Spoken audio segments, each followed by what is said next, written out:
Hi friends, പുതിയൊരു വീഡിയോയിലേക്ക് എല്ലാവർക്കും സ്വാഗതം.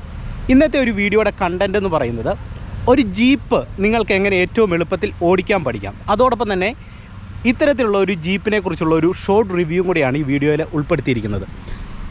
ഈ ഒരു വണ്ടിയെക്കുറിച്ച് പറയുകയാണെങ്കിൽ ഇത് 1994 മോഡൽ CJ500DI വണ്ടിയാണ്. 4 വീൽ ഡ്രൈവ് ഉള്ളൊരു വണ്ടിയാണ്. എന്തായാലും നിങ്ങൾ വീഡിയോ ഒന്ന് പൂർണ്ണമായിട്ട് കാണാൻ ശ്രമിക്കുക. വീഡിയോ ഇഷ്ടപ്പെട്ടെങ്കിൽ മറക്കാതെ നമ്മളുടെ ചാനൽ സബ്സ്ക്രൈബ് ചെയ്യുക. അതോടൊപ്പം തന്നെ വീഡിയോയ്ക്ക് ഒരു ലൈക്ക് തരിക. ഈ വീഡിയോ നിങ്ങളുടെ ഡ്രൈവിംഗ് പഠിക്കുന്ന അല്ലെങ്കിൽ വണ്ടി എടുക്കാനായിട്ട് ഉദ്ദേശിക്കുന്നവരുണ്ടെങ്കിൽ അവരുടെ ഇടയിലേക്ക് വീഡിയോ ഒന്ന് ഷെയർ ചെയ്ത് നൽകുക. ജീപ്പ് എങ്ങനെ ഓടിക്കാമെന്നുള്ളത് നിങ്ങളെ വളരെ വ്യക്തമായിട്ട് നിങ്ങൾക്ക് മനസ്സിലാകുന്ന രീതിയിൽ പറഞ്ഞു തരാം. അതോടൊപ്പം തന്നെ ആദ്യം ഇതിൻ്റെ കുറച്ച് കാര്യങ്ങളൊക്കെ നിങ്ങൾ അറിഞ്ഞിരിക്കേണ്ട കുറച്ച് കാര്യങ്ങളൊക്കെ ഒന്ന് പറയാം. അതിനുശേഷം ഞാൻ വണ്ടി ഓടിച്ച് നിങ്ങളെ കാണിച്ചു തരാം. ഇപ്പോൾ ഫ്രണ്ടിലേക്ക് വരുമ്പോൾ ഈ ഒരു വണ്ടിയുടെ ഫ്രണ്ട് ഭാഗത്തായിട്ട് നമുക്ക് അത്യാവശ്യം നല്ല രീതിയിലുള്ള ഒരു വലിപ്പമുള്ള ഒരു ഗ്ലാസ് ഏരിയ നമുക്ക് കാണാം. നമ്മൾ ഈ ജീപ്പിൻ്റെ ഗ്ലാസ് ഏരിയയെക്കുറിച്ചൊന്നും പ്രത്യേകം പറഞ്ഞു തരേണ്ട കാര്യമില്ല, എല്ലാവരും കണ്ടിട്ടുള്ളതാണ്. പിന്നെ തൊട്ട് താഴോട്ട് വരുമ്പോൾ ഈ ഒരു ഭാഗത്ത് നമുക്ക് ഒരു ബോണറ്റ് കാണാം. ഈ ബോണറ്റിനോട് ചേർന്ന് നിങ്ങൾ മനസ്സിലാക്കേണ്ടത്, ഈ ബോണറ്റൊക്കെ ഓപ്പൺ ചെയ്യാനായിട്ട് സൈഡിലൊരു ക്ലിപ്പ് കൊടുത്തിട്ടുണ്ട്. ഈ ക്ലിപ്പ് നമ്മൾ ജസ്റ്റ് ഇത് ഒന്ന് പൊക്കിയെടുത്തതിന് ശേഷം മാത്രമേ നമുക്ക് ഈ ബോണറ്റ് ഓപ്പൺ ചെയ്യാനായിട്ട് സാധിക്കത്തുള്ളൂ. അതോടൊപ്പം തന്നെ ഈ ബോണറ്റിൻ്റെ ഫ്രണ്ടിലായിട്ട് ഇവിടെ 2 ബുഷുകൾ സാധാരണ കാണുന്നതാണ്, ഇപ്പോൾ ഈ വണ്ടിയിൽ കാണുന്നില്ല. അതിൻ്റെ ഒരു ഉപയോഗം എന്ന് പറഞ്ഞാൽ നമ്മൾ ഈ ബോണറ്റ് പൊക്കി അങ്ങോട്ട് വെക്കുന്ന സമയത്ത് ഒരു സപ്പോർട്ടിന് വേണ്ടി ആ ഒരു മേൽഭാഗത്ത് ഒരു തരത്തിലുള്ള പോറലോ ബുദ്ധിമുട്ടുകളോ ഒന്നും ഉണ്ടാകാതിരിക്കാനായിട്ടാണ് ഇവിടെ ഒരു ബുഷ് വെക്കുന്നത്. ഇനി ഫ്രണ്ടിലേക്ക് വരുമ്പോൾ ഈ ഒരു ഭാഗത്ത് നമുക്ക് വണ്ടിയുടെ ഹെഡ് ലാമ്പ് നമുക്ക് കാണാം. പിന്നെ തൊട്ട് അടിഭാഗത്തായിട്ട് വരുമ്പോഴത്തേന് നമുക്കൊരു ബമ്പർ കാണാം. ഇതെല്ലാം നോർമലായിട്ട് വണ്ടിയിൽ വന്ന ആ ഒരു രീതിയിൽ തന്നെയാണ് നമുക്കിവിടെ കാണാൻ സാധിക്കുന്നത്. ഇവിടെ വണ്ടിയുടെ ടേൺ ഇൻഡിക്കേറ്റർ ലൈറ്റുകൾ ലെഫ്റ്റ് സൈഡിലും റൈറ്റ് സൈഡിലുമായിട്ട് നമുക്ക് കാണാനായിട്ട് സാധിക്കുന്നുണ്ട്. ഇനി വശങ്ങളിലേക്ക് വരുന്ന സമയത്ത് ഈ ഒരു ഭാഗത്തായിട്ട്, അതായത് ഈ മൾഗാർഡിനോട് ചേർന്ന് ഈ ഒരു ഭാഗത്ത് ഒരു ക്ലാഡിങ് കൊടുത്തിട്ടുണ്ട്, ഒരു ബ്ലാക്ക് ക്ലാഡിങ്ങും ഈ ഒരു ഭാഗത്തും ചെറിയൊരു ടേൺ ഇൻഡിക്കേറ്റർ ലൈറ്റിൻ്റെ ഒരു ഭാഗം കൊടുത്തിരിക്കുന്നു. ഒപ്പം തന്നെ നമുക്ക് ഇവിടെ ഒരു വിൻഡോ കാണാം. ഈ ഒരു വിൻഡോയുടെ ഉപയോഗം എന്ന് പറഞ്ഞാൽ എല്ലാ വണ്ടികളിലും ഉള്ളതാണ്. നമുക്ക് അത്യാവശ്യം എയർ കയറാനായിട്ടാണ് ഈ ഒരു വിൻഡോ ഉപയോഗിക്കുന്നത്. വണ്ടി ഡ്രൈവ് ചെയ്ത് പോകുന്നതിനിടയിൽ നമുക്ക് നമ്മുടെ ഫുട് പെഡലിൻ്റെ ഈ ഒരു ഭാഗത്തൂടെ നമുക്ക് എയർ കിട്ടാനായിട്ടാണ് ഈ ഒരു സംവിധാനം ഉള്ളത്, വണ്ടിയിലുള്ളത്. ഇനി ഒപ്പം വശങ്ങളിലേക്ക് വരുമ്പോൾ നമുക്കിവിടെ ഇത്തരത്തിൽ മടക്കി വെക്കാവുന്ന രീതിയിലുള്ള ഒരു പർദ്ദ കൊടുത്തിട്ടുണ്ട്. സൈഡ് നമുക്ക് ക്ലോസ് ചെയ്യാനായിട്ടുള്ള ഒരു ഓപ്ഷനാണിത്. പിന്നെ നമുക്ക് ഈ ഒരു ഭാഗത്തും ഈ ഒരു പർദ്ദയുടെ ഒരു ഉപയോഗം എന്ന് പറഞ്ഞാൽ ഇത് സെപ്പറേറ്റ് ആയിട്ട് തയ്ച്ച് റെഡിയാക്കിയേക്കുന്നതാണ്. അതായത് നമുക്കിത് പൊളിച്ച് മുകളിലേക്ക് മടക്കി വെക്കാവുന്ന രീതിയിലാണ് ഈ ഒരു പർദ്ദ റെഡിയാക്കിയേക്കുന്നത്. ഓക്കെ, ഇത് 4x4 ആയിട്ടുള്ളൊരു വണ്ടി ആയതുകൊണ്ട് തന്നെ ഇവിടെ ഒരു ബാഡ്ജിങ് കൊടുത്തിരിക്കുന്നു. ഇവിടെ വണ്ടിയുടെ ഡീസൽ ടാങ്കാണ് വരുന്നത്. ഈ ഒരു ഭാഗത്ത് നമുക്കൊരു ബ്ലാക്ക് ക്ലാഡിങ് കാണാം. ഓക്കെ, ഇനി വണ്ടിയുടെ ബാക്ക് സൈഡിലേക്ക് വരുന്ന സമയത്ത് നമുക്കിത് ഇവിടെ ഒരു സ്റ്റെപ്പിനി ടയർ കാണാം. ഓക്കെ, അഡീഷണൽ ആയിട്ടുള്ള ഒരു സ്റ്റെപ്പിനി ടയറും ഒപ്പം ഇവിടെ CL 550 MDI എന്ന് പറയുന്നൊരു ബാഡ്ജിങ് ആണ് കൊടുത്തേക്കുന്നത്. CL സത്യത്തിൽ അതല്ല, CJ500DI ആണ്. ഇത് അഡീഷണൽ ആയിട്ടൊന്ന് സെറ്റ് ചെയ്ത് വെച്ചേക്കുന്നതാണ്. പിന്നെ ഈ അടിഭാഗത്തായിട്ട് നമുക്കൊരു ബമ്പർ കാണാം. ബമ്പറിനോട് ചേർന്ന് നമ്പർ പ്ലേറ്റും ഈ ഡോറ് ഓപ്പൺ ചെയ്യാനായിട്ടുള്ള ഒരു ഹാൻഡിലും ഇവിടെ കൊടുത്തിരുന്നു. ഇനി ആദ്യമായിട്ട് വണ്ടി എടുക്കുന്ന പല ആൾക്കാർക്കുള്ളൊരു പ്രശ്നമാണ്, ഈ ഡോറ് ഓപ്പൺ ചെയ്യാനായിട്ട് പല ആൾക്കാർക്കും അറിയത്തില്ല. ഒരുപാട് ഈ വണ്ടി യൂസ് ചെയ്യുന്ന ആൾക്കാർക്ക് അതിനെക്കുറിച്ചൊരു ധാരണയുള്ളൂ. അതിനിടെ ഈ ഒരു ഭാഗത്ത് ഇവിടെ ഒരു ലിവർ കൊടുത്തിട്ടുണ്ട്. ഈ ലിവർ നമ്മൾ ജസ്റ്റ് മേലേക്ക് ആക്കി കഴിഞ്ഞാൽ ഇവിടെ നമ്മൾ ഈ ലോക്ക് പിടിച്ച് കഴിഞ്ഞാൽ ഇത് ഓപ്പൺ ആകില്ല. നോക്കുക, ഇത് നമ്മൾ ജസ്റ്റ് താഴോട്ടാക്കുക. അതിനുശേഷം മാത്രമേ നമുക്കിത് ഇങ്ങനെ നമുക്ക് അകത്തുനിന്നും ഒപ്പം തന്നെ നമുക്കിത് ഇത്തരത്തിൽ വെളിയിൽ നിന്ന് നമുക്ക് ലോക്ക് എടുക്കാനായിട്ട് സാധിക്കും. എൻ്റെ കയ്യിൽ കുറേ കാലം ഒരു ജീപ്പ് ഉണ്ടായിരുന്നു, പപ്പ യൂസ് ചെയ്ത വണ്ടി. അതുകൊണ്ട് തന്നെ ഈ ജീപ്പിനെ കുറിച്ച് ഏകദേശം ഒരു ഐഡിയ എനിക്കുണ്ട്. ഞാൻ ഒരുപാട് കാലം ഓടിച്ചൊരു വണ്ടിയാണ്. ഇങ്ങനെയാണ് ഇതിൻ്റെ ഒരു ബാക്കിലെ ആ ഒരു ഓപ്പൺ വരുന്നത്. പിന്നെ വണ്ടിയുടെ ബാക്ക് സൈഡിലേക്ക് വരുമ്പോൾ ഈ ഒരു ഭാഗത്തായിട്ട് 2 സീറ്റുകൾ കൊടുത്തേക്കുന്നു. ഏകദേശം ഒരു 6 പേർക്ക് ഈസി ആയിട്ട് ബാക്ക് സൈഡിലിരുന്ന് യാത്ര ചെയ്യാനായിട്ട് സാധിക്കും. അപ്പോൾ ഇവിടെ അഡീഷണൽ ആയിട്ട് നമുക്ക് 2 ഗ്രാബ് ഹാൻഡിൽ ഇവിടെ കൊടുത്തിട്ടുണ്ട്. നിങ്ങൾ തൊട്ട് മേളിൽ നോക്കുക, വളരെ മനോഹരമായിട്ട് 2 ഗ്രാബ് ഹാൻഡിൽ ഇവിടെ കൊടുത്തിരിക്കുന്നു. ഇനി നമ്മൾ ഡ്രൈവിംഗ് സീറ്റിലേക്ക് വരുമ്പോൾ ഈ ഒരു സീറ്റ് അഡീഷണൽ ആയിട്ട് സെറ്റ് ചെയ്തേക്കുന്നതാണ്.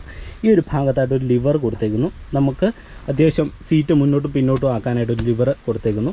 സാധാരണ വരുന്നത് ഒറ്റ സീറ്റാണ്. ഇതിപ്പോൾ അഡീഷണൽ ആയിട്ട് ഈ വണ്ടിയിൽ ഈ ഒരു സെറ്റിങ് വന്നിട്ടുണ്ട്. ഒപ്പം ഈ ഒരു ഭാഗത്തായിട്ടൊരു ചെറിയൊരു കമ്പി ഇങ്ങനെ കൊടുത്തിട്ടുണ്ട്.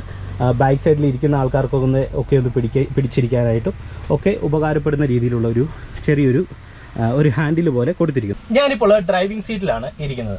ഈ ഭാഗത്ത് കാണുന്ന ഈ ഒരു സ്റ്റിയറിങ്ങിൻ്റെ പ്രത്യേകത ഏറ്റവും ആദ്യം പറയാം. ഇത് പവർ സ്റ്റിയറിംഗ് അല്ല, നോർമൽ ആയിട്ടുള്ള ഒരു സ്റ്റിയറിംഗ് ആണ്. അതുകൊണ്ട് തന്നെ ഒരു ജീപ്പ് ഓടിക്കുന്ന സമയത്ത് കുറച്ച് കട്ടി ഒക്കെ ഉണ്ടാകും. എന്നാൽ ഒരു ജീപ്പ് ഡ്രൈവ് ചെയ്യുന്ന സമയത്ത് ഈ ഒരു സ്റ്റിയറിങ്ങിൻ്റെ കട്ടിയൊക്കെയാണ് ഈ ജീപ്പ് ഡ്രൈവ് ചെയ്യാനായിട്ട് നമുക്ക് കൂടുതലായിട്ടുള്ള ആ ഒരു ഫീല് നൽകുന്നത്. അതുകൊണ്ട് തന്നെ ഇതൊരു പ്രോബ്ലം ആയിട്ടൊന്നും എനിക്ക് ഇതുവരെയും തോന്നിയിട്ടില്ല. ഓക്കെ, ഇനി ഫ്രണ്ടിലേക്ക് വരുന്ന സമയത്ത് നമുക്ക് ഈ ഒരു ഭാഗത്ത് വണ്ടിയുടെ മീറ്റർ കൺസോൾ കാണാം. ഈ മീറ്റർ കൺസോളിൽ കിലോമീറ്റർ സ്പീഡും ഒപ്പം ഫ്യൂവലിൻ്റെ അളവ് അറിയാൻ, ആംബിയറിൻ്റെ അളവ് അറിയാം. അതോടൊപ്പം തന്നെ ഈ ഒരു ഭാഗത്ത് നമുക്ക് ഓയിലിൻ്റെ അളവും ഹീറ്റും ഒക്കെ അറിയാനായിട്ടുള്ള ചെറിയൊരു മീറ്റർ കൺസോൾ ഇവിടെ കൊടുത്തിരിക്കുന്നു. ഇനി പ്രധാനമായിട്ട് ഈ ഒരു ലിവറിനെ കുറിച്ച് പറയുകയാണെങ്കിൽ നമുക്ക് വണ്ടി മുന്നോട്ട് ഓടിക്കാനായിട്ട് 3 ഗിയറും വണ്ടി റിവേഴ്സ് ഇടാനായിട്ട് 1 ഗിയറുമാണ് ഈ ഒരു വണ്ടിക്കുള്ളത്. ഈ ഗിയറിൻ്റെ പൊസിഷൻ വ്യത്യാസമുണ്ട്. അത് നിങ്ങളെ ഞാൻ ജസ്റ്റ് കാണിക്കാം എങ്ങനെയാണ് ഇടുന്നതെന്ന്. ഇവിടെ പിന്നെ താഴെയായിട്ട് 2 കുട്ടി ലിവറുകൾ കാണാം. ഇത് നമ്മൾ ഫ്രണ്ട് ഇടാനായിട്ട് ഉപയോഗിക്കുന്ന ഒരു ലിവറാണ്. ഈ ഒരു ലിവറിൻ്റെ പ്രത്യേകതയും കൂടി ജസ്റ്റ് ഒന്ന് പറഞ്ഞുതരാം. അതായത് ഈ ഒരു ലിവർ നമ്മൾ ഇടുന്ന സമയത്ത്, അതായത് ഫ്രണ്ട് ഇടുന്ന സമയത്ത് നമ്മൾ ആദ്യം വണ്ടിയുടെ ഗിയർ ജസ്റ്റ് ഒന്ന് ന്യൂട്രാക്കി കൊടുക്കണം. ന്യൂട്രാക്കി കൊടുത്തതിന് ശേഷം ഈ ഒരു ഫ്രണ്ട് നമ്മൾ സാധാരണ ഇടുന്നത് നല്ല കയറ്റമൊക്കെ കയറുന്ന സമയത്ത് നമുക്ക് ലോയിലും ഹൈയിലും ഒക്കെ കയറി പോകാനായിട്ട് സാധിക്കും. ആദ്യം ചെയ്യുന്നത് നമ്മളിത് ഈ കുട്ടി ലിവറിനെ തൊട്ട് മേളിലേക്കാക്കുന്നു. അതിനുശേഷം ഈ ഒരു ലിവർ തൊട്ട് താഴോട്ടാക്കുന്നു. അതിനുശേഷം ഈ ലിവർ ഒന്നും കൂടെ മേളിലേക്ക് ഇട്ട് കൊടുക്കുന്നു. ഓക്കെ, ഇപ്പം നമുക്ക് ഫ്രണ്ട് വീണിട്ടുണ്ട്. ഓക്കെ, ഈ ഫ്രണ്ട് ഇട്ട് കഴിഞ്ഞാൽ നമുക്ക് അത്യാവശ്യം നല്ല കയറ്റമൊക്കെ കയറി പോകുന്ന സമയത്ത് ചെളിയിലൊക്കെ വണ്ടി ഡ്രൈവ് ചെയ്യുമ്പോൾ കറങ്ങാതിരിക്കാനായിട്ടാണ് ഈ ഒരു ഫ്രണ്ട് ഇടുന്നത്. ഇത് നമുക്ക് ലോയാണ്. ഇനി നമുക്കിത് ഹൈ ഇടാം. ഹൈ ഇട്ട് കഴിഞ്ഞാൽ നമുക്ക് അത്യാവശ്യം ചെറിയ ബീച്ച് അതുപോലെയുള്ള റോഡിലൊക്കെ പോകുന്ന സമയത്ത് ഹൈ ഇട്ട് നമുക്ക് ഡ്രൈവ് ചെയ്ത് പോകാനായിട്ട് സാധിക്കും. അതാണ് ഇതിൻ്റെ ഒരു പ്രത്യേകത. ഇനി നമുക്ക് സാധാ നോർമലായിട്ട് ഡ്രൈവ് ചെയ്യുന്ന സമയത്ത് നമ്മളിപ്പോൾ 4 വീൽ ഡ്രൈവിലാണ് ഇട്ടേക്കുന്നത്. ഇവിടെ നമ്മൾ ജസ്റ്റ് മേളിലേക്ക് ഇട്ട് കൊടുത്തു കഴിഞ്ഞാൽ നമുക്ക്, അതായത് ഈ ലിവർ ഒന്ന് നമുക്ക് താഴോട്ടാക്കിയിട്ട് ഈ ലിവർ തൊട്ട് മേളിലേക്ക് ഇടുക. തൊട്ട് മേളിലേക്ക് ഇടുമ്പോൾ ഇപ്പം 2 വീൽ ഡ്രൈവിലേക്ക് വന്നു. അതിനുശേഷം ഈ കുട്ടി ലിവർ ലോയിൽ നിന്ന്, അതായത് ലോയിൽ നിന്ന് നമ്മൾ താഴോട്ടാക്കുന്നു. ഓക്കെ, താഴോട്ടാക്കുന്നു. ഇപ്പം നമുക്ക് നോർമലായിട്ട് നമ്മൾ വണ്ടി ഡ്രൈവ് ചെയ്യുന്ന ആ ഒരു മെത്തേഡിലേക്ക് വന്നിട്ടുണ്ട്. ഇനി ഈ ഗിയറിൻ്റെ സിസ്റ്റം പറയുകയാണെങ്കിൽ ഇപ്പം ന്യൂട്രൽ ഗിയറിലാണ് കിടക്കുന്നത്. നമുക്ക് ഫസ്റ്റ് ഗിയർ എന്ന് പറയുന്നത് ഇങ്ങനെ ലെഫ്റ്റ് സൈഡിലേക്ക് ചേർത്ത് പിടിച്ചിട്ട് താഴോട്ടിട്ടാലാണ് ഫസ്റ്റ് ഗിയർ ഉള്ളത്. ഈ ഫസ്റ്റ് ഗിയറിന് തൊട്ട് നേരെ കിടക്കുന്നത് റിവേഴ്സ് ഗിയറാണ്. അതുകൊണ്ട് വണ്ടി ഡ്രൈവ് ചെയ്യുമ്പോൾ അത് ശ്രദ്ധിക്കണം. നമ്മൾ റിവേഴ്സ് ഇട്ട് കഴിഞ്ഞാൽ പണി കിട്ടും. അപ്പോൾ സെക്കൻഡിലേക്ക് പോകണമെന്നുണ്ടെങ്കിൽ ഫസ്റ്റ് ന്യൂട്രൽ വരിക. അതിനുശേഷം ലിവർ ഇച്ചിരി ഇങ്ങോട്ട് മാറ്റിയിട്ട് ഇങ്ങനെ ഇട്ടാലേ സെക്കൻഡ് ഗിയർ വീഴത്തുള്ളൂ. ഇനി തേർഡിലേക്ക് പോകണമെന്നുണ്ടെങ്കിൽ ഫസ്റ്റ് ന്യൂട്രലിലേക്ക് വരുന്നു, തൊട്ട് താഴോട്ടിട്ടാൽ നമുക്ക് തേർഡ് ഇടാം. അപ്പോൾ ഇത്രയും ഗിയറേ ഉള്ളൂ. വേറെ ഒരു ഗിയർ ഈ ഒരു ഭാഗത്ത് ഇല്ല. പ്രധാനമായിട്ടും ജീപ്പ് ഓടിക്കുമ്പോൾ ശ്രദ്ധിക്കേണ്ടത് ഫസ്റ്റിൽ നിന്ന് സെക്കൻഡ് ഇടുമ്പോൾ ഇത് ഇങ്ങനെ മാറ്റിയിടാനായിട്ട് ശ്രമിക്കുക. ഒരു കാരണവശാലും നേരെ മേളിലേക്ക് ഇടരുത്. ഇട്ട് കഴിഞ്ഞാൽ ഇപ്പോൾ റിവേഴ്സ് ഗിയറിലേക്ക് പോയി. ഇതേ ഫസ്റ്റിൽ നിന്ന് തൊട്ട് മേളിൽ റിവേഴ്സാണ്. ഒരു കാരണവശാലും ഇടരുത്. ഫസ്റ്റിൽ നിന്ന് ഇങ്ങനെ വരിക, ഈ ഒരു സൈഡിലേക്ക് ന്യൂട്രൽ വന്നിട്ട് ഈ ഒരു സൈഡിലേക്ക് ആക്കിയിട്ട് മേളിലേക്ക് ഇട്ടാൽ സെക്കൻഡ് വീഴുന്നു, ന്യൂട്രൽ വരുന്നു, തേർഡിലേക്ക് വരുന്നു. ഓക്കെ, നിങ്ങൾക്ക് ഒരു ഐഡിയ കിട്ടിയെന്ന് കരുതുന്നു. ഇനി നമുക്ക് വണ്ടി ഡ്രൈവ് ചെയ്യാം. ഒപ്പം ഈ ഒരു പെഡലിനെ കുറിച്ചും കൂടെ ഒന്ന് പറയാം. 3 പെഡലുണ്ട്. ഈ പെഡൽ ഉപയോഗിക്കുമ്പോൾ പ്രധാനമായിട്ട് നിങ്ങൾ ശ്രദ്ധിക്കേണ്ടത് ഈ ഒരു ബ്രേക്ക് നമ്മൾ യൂസ് ചെയ്യുന്ന സമയത്ത് പമ്പ് ചെയ്ത് ബ്രേക്ക് ചെയ്യേണ്ടി വരും. കാരണം നമ്മളിങ്ങനെ ഒന്ന് നല്ല രീതിയിൽ പമ്പ് ചെയ്താലേ ഈ ഒരു ബ്രേക്കിങ്ങിലേക്ക്, നല്ല രീതിയിലുള്ള ഒരു ബ്രേക്കിങ്ങിലേക്ക് വണ്ടി വരത്തുള്ളൂ. അപ്പോൾ പമ്പ് ചെയ്ത് ബ്രേക്ക് ചെയ്യണം. അപ്പോൾ ഈ പെഡലിന് 3 നല്ല രീതിയിലുള്ള കട്ടിയുണ്ട്. ഇപ്പോൾ ആക്സിലേഷൻ കൊടുക്കണമെന്നുണ്ടെങ്കിലും ബ്രേക്ക് ചെയ്യണമെന്നുണ്ടെങ്കിലും ക്ലച്ച് ചവിട്ടണമെന്നുണ്ടെങ്കിലും ആ രീതിയിലുള്ള ഒരു കട്ടി ഉണ്ടാകും. ഇനി നമുക്ക് വണ്ടി ഓടിക്കുന്ന സമയത്തുള്ള കാര്യങ്ങൾ നിങ്ങൾക്ക് പറഞ്ഞുതരാം. ഇനി നമുക്ക് വണ്ടി ഡ്രൈവ് ചെയ്യാം. നമുക്ക് ഈ സ്റ്റിയറിംഗ് വീലിൻ്റെ ഈ തൊട്ട് ഭാഗത്തായിട്ട് ഇവിടെ നമുക്ക് വണ്ടിയുടെ ഇഗ്നീഷൻ ഇടാനായിട്ടുള്ള ഭാഗമുണ്ട്. ഇവിടെ നമ്മൾ ജസ്റ്റ് താക്കോലിടുന്നു. ഓക്കെ, അതിനുശേഷം നമ്മൾ ഫസ്റ്റ് ബ്രേക്ക് പെഡലിലേക്ക് കാല് വെക്കുന്നു. ഞാനത് ജസ്റ്റ് പമ്പ് ചെയ്ത് ബ്രേക്കിലേക്ക് ആക്കുകയാണ്. ഓക്കെ, അതിനുശേഷം ക്ലച്ച് പൂർണ്ണമായിട്ടും അമർത്തുന്നു. നല്ല രീതിയിലുള്ള ഒരു കട്ടിയുണ്ട്, എല്ലാ വണ്ടികൾക്കും ഉള്ളതാണ്. ഞാൻ അതിനുശേഷം കീ ജസ്റ്റ് ഒന്ന് തിരിക്കുന്നു. ഓക്കെ, ഫോണിലേക്ക് വന്നു. വീണ്ടും നമ്മൾ ഒന്നും കൂടെ തിരിച്ചു കൊടുത്താൽ, മുന്നോട്ട് ഇങ്ങനെ തിരിച്ചു കഴിഞ്ഞാൽ വണ്ടി സ്റ്റാർട്ടാവും. ഓക്കെ, ഇപ്പോൾ വണ്ടി സ്റ്റാർട്ടായി. ഓക്കെ, ഇനി നമുക്ക് ചെയ്യാൻ ഉള്ളത്, ഇപ്പോൾ വണ്ടി ഈ ഒരു ഭാഗത്താണ് കിടക്കുന്നത്. നമുക്ക് ജസ്റ്റ് വണ്ടി ബാക്കിലേക്ക് എടുക്കണമെന്നുണ്ടെങ്കിൽ ഞാനിപ്പോൾ പറഞ്ഞ പോലെ വണ്ടിയുടെ ഗിയർ ന്യൂട്രൽ പോയിന്റിലാണ് കിടക്കുന്നത്. ഇങ്ങനെ ലെഫ്റ്റ് സൈഡിലേക്ക് നേരെ പിടിച്ച് മേളിലേക്ക് ഇട്ടാൽ നമുക്ക് റിവേഴ്സ് ഗിയർ വരും. അതായത് സാധാരണ വാഹനങ്ങളിൽ ഫസ്റ്റ് എവിടെയാണോ ആ ഒരു ഭാഗത്താണ് ഈ വണ്ടിയുടെ റിവേഴ്സ് ഉള്ളത്. ഓക്കെ, ഇപ്പോൾ റിവേഴ്സ് ഗിയർ ഇടുന്നു. അതിനുശേഷം ബ്രേക്ക് പെഡലിൽ നിന്ന് കാലെടുക്കുകയാണ്. ശേഷം ഞാനിത് ചെറുതായിട്ട് ആക്സിലേഷൻ മുന്നോട്ട് കൊടുക്കുകയും ജസ്റ്റ് ക്ലച്ചിൽ നിന്ന് പതുക്കെ റിലീസ് ചെയ്യുകയും ചെയ്യുകയാണ്. അപ്പോൾ നമുക്ക് വണ്ടിയെ പതുക്കെ ബാക്കിലേക്ക് എടുക്കാം. നിങ്ങൾ നോക്കുക, പതുക്കെ ബാക്ക് സൈഡിലേക്ക് ഇത് വണ്ടി എടുക്കുന്നു. ഓക്കെ, നമുക്കിവിടെ ജസ്റ്റ് വണ്ടി ഒന്ന് തിരിക്കണം. നമ്മൾ വണ്ടിയുടെ ഇടത്തെ സൈഡിലേക്കാണ് ഇപ്പോൾ പോകുന്നത്, ബാക്ക് പോകുന്നത്. ഓക്കെ, അതിനുശേഷം വണ്ടി ഞാനിവിടെ ഇത് ചവിട്ടി നിർത്തുന്നു. ശേഷം ഞാനിത് ഫസ്റ്റ് ഗിയർ കൊടുക്കുകയാണ്. ഫസ്റ്റ് ഗിയർ എന്ന് പറയുമ്പം ഇവിടുന്ന് നമ്മൾ ചേർത്ത് താഴോട്ട് വരിക, ന്യൂട്രൽ വരുന്നു, ഇവിടുന്ന് തന്നെ ചേർത്ത് താഴോട്ട് ഇട്ടാൽ ഫസ്റ്റ് ഗിയർ വരും. ഓക്കെ, അതിന് ശേഷം സ്റ്റിയറിംഗ് നമ്മളിത് വലത്തെ സൈഡിലേക്ക് തിരിച്ചു കൊടുക്കുന്നു. ക്ലച്ചിൽ നിന്ന് പതുക്കെ കാല് റിലീസ് ചെയ്യുന്നതിനോടൊപ്പം നമ്മളിവിടെ ചെറുതായിട്ട് ആക്സിലേഷൻ കൊടുക്കണം. ഇത് നോക്കുക, ക്ലച്ചിൽ നിന്ന് റിലീസ് ചെയ്യുന്നു, വണ്ടി ഇങ്ങനെ നമ്മൾ മുന്നോട്ടെടുക്കും. ഇനി വണ്ടി ചവിട്ടി നിർത്താനായിട്ട് ക്ലച്ചിലും ബ്രേക്കിലേക്ക് വരിക, ചവിട്ടി നിർത്തുക.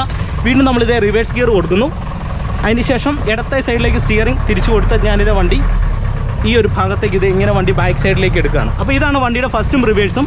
ഇനി വണ്ടി ഓഫ് ചെയ്യണമെന്നുണ്ടെങ്കിൽ നമ്മൾ ജസ്റ്റ് വണ്ടി ഫസ്റ്റ് ഗിയറിൽ ആക്കിയിട്ട് നമ്മളിത് ഈ ഒരു ഭാഗത്ത് നമുക്ക് സ്റ്റോപ്പറുണ്ട്, ഈ സ്റ്റോപ്പർ ഇങ്ങനെ വലിച്ചാൽ മതി. അപ്പോൾ നമുക്ക് ഈസി ആയിട്ട് വണ്ടി ഓഫ് ചെയ്യാനായിട്ട് സാധിക്കും. വണ്ടി സ്റ്റാർട്ട് ചെയ്യുകയാണ്. ഓക്കെ, ഫസ്റ്റ് ഗിയർ കൊടുത്തിട്ടുണ്ട്. ഇനി മെല്ലെ നമുക്ക് വണ്ടിയെ എടുക്കാം. ക്ലച്ചിൽ നിന്ന് പതുക്കെ റിലീസ് ചെയ്ത് ലൈറ്റായിട്ട് ആക്സിലറേറ്റർ കൊടുത്താണ് നമ്മൾ വണ്ടി എടുക്കുന്നത്. ഇവിടെ ചെറിയൊരു ഓഫ് റോഡ് പോലെയുള്ള സ്ഥലമാണ്, ഇവിടുന്ന് നമുക്ക് വണ്ടി എടുത്ത് ഓടിക്കാം. ഓക്കെ, ജീപ്പ് ഓടിക്കുമ്പോൾ നമുക്ക് നല്ല രീതിയിലുള്ളൊരു ഫീലാണ് കിട്ടുന്നത്. ഓക്കെ, ചെറിയൊരു ഓഫ് റോഡ് പോലെയുള്ള സ്ഥലത്തൂടെയാണ് നമ്മളിപ്പോൾ കയറി പോകുന്നത്. ഓക്കെ, റൈറ്റ് സൈഡിലേക്ക് ഇൻഡിക്കേറ്റർ ഇട്ട് നമുക്കിവിടെ തിരിഞ്ഞു കയറാം. ഓക്കെ, ഞാനിത് ഇങ്ങനെ ഫസ്റ്റ് ഗിയറിലെടുത്തു. ഇനി നമ്മൾ സെക്കൻഡ് ഇടുമ്പോൾ ചെയ്യേണ്ടത് ഫസ്റ്റ് നമ്മൾ ആക്സിലേഷൻ കൊടുത്ത് വണ്ടിക്ക് മൂവ് ആക്കുന്നു, ആക്സിലേഷൻ കുറയ്ക്കുന്നു, ഇങ്ങനെ ഇടുന്നു. അതായത് ഈ സൈഡിലേക്ക് മാറ്റിയിട്ട് മേളിലേക്ക് ഇട്ടാൽ നമുക്ക് സെക്കൻഡ് ഗിയർ വരും. ഇപ്പോൾ സെക്കൻഡ് ഗിയറിലാണ് വണ്ടി പോകുന്നത്. ഇനി നമ്മൾ ഇവിടെ ചെറിയൊരു ഇറക്കമാണ് വരുന്നത്. ജസ്റ്റ് ബ്രേക്ക് പെഡലിലേക്ക് കാല് വെക്കുക, ഇങ്ങനെ പമ്പ് ചെയ്ത് ബ്രേക്ക് ചെയ്യുക. നിങ്ങളതൊന്ന് ഓർത്തിരിക്കുക. ഇത് പമ്പ് ചെയ്ത് ഞാൻ മെല്ലെ ബ്രേക്ക് ചെയ്യുന്നു. അതിനുശേഷം വീണ്ടും നമ്മളിത് ഇത്തരത്തിൽ ആക്സിലറേറ്റർ കൊടുക്കുക. സെക്കൻഡിലാണ് പോകുന്നത്. ഇനി നമുക്ക് തേർഡിലേക്ക് ഷിഫ്റ്റ് ചെയ്യണമെന്നുണ്ടെങ്കിൽ നിങ്ങളെ ഞാൻ ജസ്റ്റ് കാണിച്ചു തരാം. ഇപ്പോൾ ബ്രേക്ക് പെഡലേ വരികയാണ്. ഓക്കെ, ബ്രേക്കിൽ വരുന്നു. ഇത് ചെറുതായിട്ട് ആക്സിലറേഷൻ കൊടുത്ത് വണ്ടിക്ക് മൂവ് ആക്കുന്നു, ക്ലച്ച് പിടിക്കുന്നു, തൊട്ട് താഴോട്ട് എടുക്കുക, തേടിലേക്ക് വീണിട്ടുണ്ട്. ഇനി നമുക്കിവിടെ വീണ്ടും ഗിയർ ഒന്ന് ഡൗൺ ചെയ്യാം. ഫസ്റ്റ് ന്യൂട്രലിലേക്ക് വരുന്നു, ഫസ്റ്റ് ഗിയറിലേക്ക് ഷിഫ്റ്റ് ചെയ്യുന്നു. കാരണം ഇവിടെ ചെറിയൊരു ഹമ്പ് ഉണ്ടായിരുന്നു. ഫസ്റ്റ് ഗിയറിലേക്ക് ഷിഫ്റ്റ് ചെയ്തു. വീണ്ടും വണ്ടിക്ക് ഞാൻ മൂവ് ആക്കുന്നു, ക്ലച്ച് പിടിക്കുന്നു, ന്യൂട്രൽ പോയിന്റിൽ നിന്ന് ഇങ്ങോട്ട് ചേർത്തിട്ട് ഇങ്ങനെ ഇടുന്നു സെക്കൻഡ് ഗിയർ. ഓക്കെ, നിങ്ങൾക്ക് ഐഡിയ കിട്ടുന്നുണ്ടെന്ന് കരുതുന്നു. അതിനുശേഷം വീണ്ടും ബ്രേക്കിലേക്ക് വരികയാണ്. ഈ ജീപ്പ് ഡ്രൈവ് ചെയ്യുമ്പോൾ പ്രധാനമായിട്ടും ശ്രദ്ധിക്കേണ്ടത് എല്ലാം നമുക്ക് ഇച്ചിരി കട്ടിയായിരിക്കും. സ്റ്റിയറിങ്, അതോടൊപ്പം തന്നെ ഗിയർ ലിവറിൻ്റെ പൊസിഷൻ, ക്ലച്ചും ബ്രേക്കും, ആക്സിലറേറ്റർ കൺട്രോൾ ചെയ്യുന്നത്. അപ്പോൾ അതൊക്കെ ജസ്റ്റ് നമ്മളൊന്ന് ശ്രദ്ധിച്ച് ഡ്രൈവ് ചെയ്യുകയാണെങ്കിൽ ഏറ്റവും മികച്ച രീതിയിൽ ഡ്രൈവ് ചെയ്യാനായിട്ട് സാധിക്കും. ഓക്കെ, വീണ്ടും എൻ്റെ കാല് ക്ലച്ചിലും ബ്രേക്കിലും വരികയാണ്. ഞാനിത് ഫസ്റ്റ് ഗിയറിലേക്ക് ഷിഫ്റ്റ് ചെയ്യുന്നു. ഇതേ മെല്ലെ എടുക്കുകയാണ്, ക്ലച്ച് അയച്ചെടുക്കുന്നു. വീണ്ടും വണ്ടിക്ക് മൂവ് ആക്കുന്നു, ക്ലച്ച് പിടിക്കുന്നു, ഇതേ സെക്കൻഡ് ഗിയറിലേക്ക് ഷിഫ്റ്റ് ചെയ്തു. ഓക്കെ, ഇപ്പോൾ സെക്കൻഡിലാണ് പോകുന്നത്. ഓക്കെ, വീണ്ടും പെട്ടെന്ന് ഫസ്റ്റ് കൊടുക്കണമെങ്കിൽ ക്ലച്ച് പിടിക്കുക, ലെഫ്റ്റ് സൈഡിലേക്ക് ചേർക്കുക, താഴോട്ടിടുക. ഓക്കെ, പിന്നെ ഈ ഒരു ലിവറിനൊരു പ്രത്യേകതയുണ്ട്. നമ്മൾ ചില സാഹചര്യങ്ങളിൽ ഫസ്റ്റ് ഇടുമ്പോൾ പെട്ടെന്ന് ഇടേണ്ട സിറ്റുവേഷൻ വന്നു കഴിഞ്ഞാൽ ചിലപ്പോൾ നമുക്ക് ഡബിൾ ക്ലച്ച് ചവിട്ടേണ്ടതായിട്ട് വരും. കാരണം ഇല്ലെങ്കിൽ ഗിയർ ഇടുന്ന സമയത്ത് ചെറിയൊരു സൗണ്ട് കേൾക്കും. അപ്പോൾ സൗണ്ട് ഒഴിവാക്കാനായിട്ട് ഡബിൾ ക്ലച്ച് ചവിട്ടിയിട്ട് പെട്ടെന്ന് ഇട്ട് കഴിഞ്ഞാൽ, ക്വിക്കായിട്ട് ഇട്ട് കഴിഞ്ഞാൽ നമുക്ക് സൗണ്ട് കേൾക്കാതെ തന്നെ പെട്ടെന്ന് ഫസ്റ്റ് ഗിയറിലേക്ക് ഷിഫ്റ്റ് ചെയ്യാനായിട്ട് സാധിക്കും. ഇപ്പോൾ നമ്മളിങ്ങനെ സെക്കൻഡിൽ പോകുന്നു. നമുക്ക് ഇവിടുന്ന് പെട്ടെന്ന് ഫസ്റ്റിലേക്ക് ഇടണമെന്നുണ്ടെങ്കിൽ 1-2 തവണ ഇങ്ങനെ ചവിട്ടിയിട്ട് ഇട്ട് കഴിഞ്ഞാൽ നമുക്ക് ഒച്ചയില്ലാതെ ഇടാനായിട്ട് സാധിക്കും. ഓക്കെ, വീണ്ടും വണ്ടിക്ക് മൂവ് ആക്കിയിട്ട് തേർഡ് ഗിയറിലേക്ക് ഇടുന്നു. ഓക്കെ, അപ്പോൾ ഈ ഒരു രീതിയിലാണ് നമ്മൾ ജീപ്പ് ഡ്രൈവ് ചെയ്യേണ്ടത്. പിന്നെ ജീപ്പ് ഡ്രൈവ് ചെയ്യുമ്പോഴുള്ള ഏറ്റവും പ്രധാനപ്പെട്ട ഒരു ഗുണമെന്ന് പറഞ്ഞാൽ നമുക്ക് ഇത്തരത്തിൽ ബോണറ്റ് കണ്ട് ഡ്രൈവ് ചെയ്യാനായിട്ട് സാധിക്കും. അതാണ് ഏറ്റവും പ്രധാനപ്പെട്ട ഒരു ഗുണം. ഇനി ജീപ്പ് ഡ്രൈവ് ചെയ്യുമ്പോൾ ശ്രദ്ധിക്കേണ്ട ഒരു കാര്യം, ജീപ്പിൻ്റെ ഈ സ്റ്റിയറിങ്ങിന് ചെറിയ രീതിയിലുള്ള പ്ലേ ഉണ്ട്. പ്ലേ എന്ന് പറഞ്ഞാൽ നിങ്ങൾ നോക്കുക, ഈ ഒരു ഭാഗം ഫ്രീ ആണ്. ആ ഫ്രീ ആയിട്ടുള്ള ഭാഗവും കഴിഞ്ഞിട്ട് തിരിച്ചെങ്കിലേ നമുക്ക് സ്റ്റിയറിംഗ് തിരിഞ്ഞു കിട്ടത്തുള്ളൂ. അപ്പോൾ ചെറിയ രീതിയിലുള്ള ഒരു പ്ലേ ജീപ്പിൻ്റെ സ്റ്റിയറിങ്ങുകൾക്ക് ഉണ്ട്. ഇതൊക്കെ നമ്മൾ ജീപ്പ് ഡ്രൈവ് ചെയ്യുമ്പോൾ കൂടുതൽ രസകരമാക്കുന്ന ഇതൊക്കെയാണ്. ഇപ്പോൾ നിങ്ങൾ നോക്കുക, ഇങ്ങനെ ഇപ്പോൾ ഞാൻ സെക്കൻഡ് ഗിയറിൽ പോവുകയാണ്. ഇങ്ങനെ പോകുന്ന സമയത്ത് നിങ്ങൾ നോക്കി, ഈ ഒരു ഭാഗത്ത് ഇത്രയും പ്ലേ ഉണ്ട്. ഈ പ്ലേയും കഴിഞ്ഞിട്ട് ഇങ്ങോട്ട് തിരിച്ചാലേ നമുക്ക് തിരിഞ്ഞ് കിട്ടത്തുള്ളൂ. ഓക്കെ, വീണ്ടും ഞാനിത് ഫസ്റ്റ് ഗിയറിലേക്ക് ഷിഫ്റ്റ് ചെയ്യുന്നു. 2 തവണ ക്ലച്ച് ഓട്ടിയിട്ട് ഇതേ ഫസ്റ്റ് ഇട്ടു. കണ്ടില്ലേ, ഇപ്പോൾ ഒച്ചയൊന്നും കേട്ടില്ല. നമുക്ക് ക്വിക്കായിട്ട് ഫസ്റ്റ് ഗിയറിലേക്ക് ഷിഫ്റ്റ് ചെയ്യാനായിട്ട് സാധിച്ചു. ഓക്കെ, വീണ്ടും വണ്ടിക്ക് മൂവ് ആക്കുന്നു, ഇതേ സെക്കൻഡ് ഗിയറിലേക്ക് ഷിഫ്റ്റ് ചെയ്യുന്നു, ക്ലച്ചിൽ നിന്ന് റിലീസ് ചെയ്യുന്നു. വീണ്ടും ഞാനിതിവിടെ ആക്സിലേഷൻ കൊടുക്കുന്നു. ഓക്കെ, അപ്പോൾ ഈ ഒരു രീതിയിലാണ് നമ്മൾ ജീപ്പ് ഡ്രൈവ് ചെയ്യേണ്ടത്. ഓക്കെ, ജീപ്പ് ഡ്രൈവിംഗ് വളരെ രസകരമാണ്. എനിക്ക് ഭയങ്കര ഇഷ്ടമുള്ളൊരു കാര്യമാണ്. ആദ്യ കാലഘട്ടങ്ങളിലൊക്കെ നമുക്ക് വീട്ടിൽ ജീപ്പ് ഉണ്ടായിരുന്നു. അതുകൊണ്ട് തന്നെ ജീപ്പ് ഓടിക്കാനായിട്ട് എനിക്ക് വളരെ ഇഷ്ടമായിരുന്നു. ഞാൻ ഒരുപാട് കാലം ആദ്യം വണ്ടി പഠിച്ച സമയത്തൊക്കെ ജീപ്പിലാണ് പഠിക്കുന്നത്. അതുകൊണ്ട് തന്നെ എനിക്ക് ജീപ്പ് ഓടിക്കുന്നത് വളരെ ഇഷ്ടമുള്ളൊരു കാര്യമാണ്. ഇപ്പോഴും ജീപ്പ് ഓടിക്കുമ്പോൾ അന്ന് ഓടിച്ചതിൻ്റെ ആ ഒരു ഫീലിലൊക്കെ ഇപ്പോഴും നമുക്ക് ഡ്രൈവ് ചെയ്യാനായിട്ട് സാധിക്കുന്നുണ്ട്. അതാണ് ജീപ്പിൻ്റെ ഒരു പ്രത്യേകത.